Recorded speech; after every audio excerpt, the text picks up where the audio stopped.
What I find a bit challenging in terms of communicating my research findings in Ghana with the policymakers has to do with the fact that generally policymakers are dominated by politicians, and normally politicians are not interested in what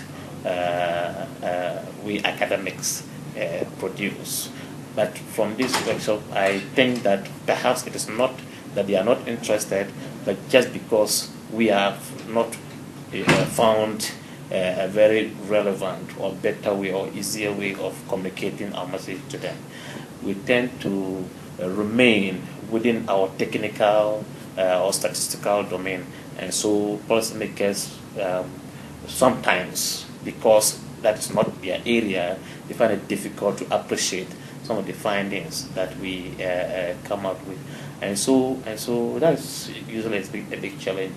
The second thing has to do with the fact that policymakers tend to always want to listen to the media, and because researchers and in our academic institution, we normally do not publish. We don't get a chance to publish our research work in the newspapers and then TV. We want to publish in journals for our promotion, and so policymakers do not get to hear of us.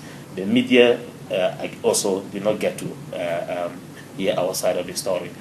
In my country, I observe a lot of bottlenecks, perhaps because they don't really understand the value of the research one has carried out. So you need to persuade your boss, your organization for permission, even to go out for research. And I think the attitude should change. Another challenge I have faced is the fact that there's this bias they have, especially about women. Maybe because one is coming from a patriarchal society, the men feel, how much do you know? What do you want to tell us? What is something new, and all of that. But I'm not discouraged by that. I have to move on with my life and with my research.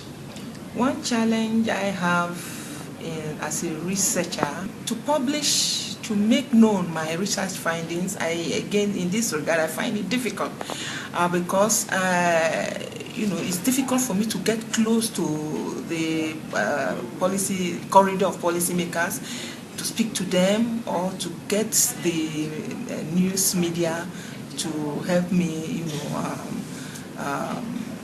publish my policy findings. So more often than not, at the end of the day, everything is, kept under the carpet, except where it is published in reputable journals and all that. Then again, who knows how many people will get to read those journals.